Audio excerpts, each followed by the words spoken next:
Aksi lemparan Pratama Arhan dalam duel Indonesia versus Jepang di matchday ketiga Grup D Piala Asia 2023 mendapat sorotan dari media Korea Selatan.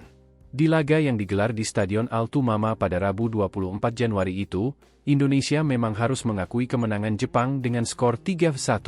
Sepanjang pertandingan, dominasi Jepang yang merupakan tim terbaik se-Asia itu sangat terlihat jelas.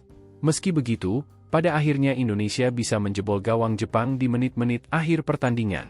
Adalah Sandy Walsh yang mencatatkan namanya di papan skor berkat gol di menit 91.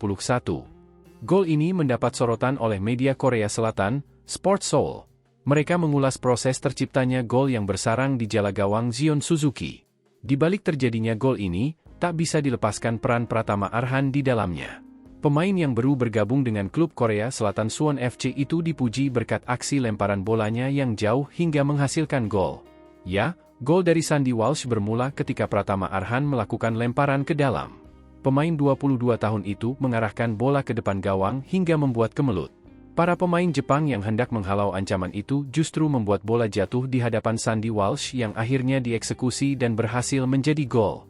Media Korea Selatan itu menyebut aksi Pratama Arhan itu dengan lemparan ketapel yang menambah keseruan menonton. Lemparan ke dalam, Human Catapult, Pramata Arhan, Suwon FC, menambah keseruan menonton. Pada akhirnya, gawang Jepang pun terbuka, tulis media berbahasa Korea itu.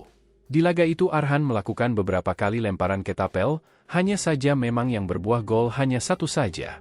Media Korea itu menyamakan lemparan ke dalam Pratama Arhan ini dengan milik Rory Delap, gelandang Irlandia yang bermain di Liga Inggris seperti Sunderland, Stoke City hingga Southampton. Disebutnya, lemparan ketapel ini justru lebih mengancam dibandingkan tendangan bebas. Lemparan ke dalam panjangnya yang mengingatkan pada Rory Delap yang terkenal sebagai ketapel manusia di Liga Utama Inggris di masa lalu. Tidak hanya akurat, tetapi juga menarik lintasan yang sulit ditangani oleh pertahanan lawan. Ini sebenarnya lebih mengancam dibandingkan tendangan bebas, tulis laporan tersebut. Arhan saat ini baru bergabung dengan Suwon FC, klub kasta teratas Liga Korea Selatan. Dengan kata lain, ini akan memberi gambaran bagi fans Suwon FC untuk melihat bagaimana lemparan ketapel Arhan akan mewarnai laga-laga di Kalik musim 2024 nanti. Bagi Suwon FC, gelaran Piala Asia 2023 ini juga bisa memberi mereka kepercayaan diri terhadap opsi menarik tangan Arhan di area penyerangan. Download Tribun X sekarang, menghadirkan lokal menjadi Indonesia.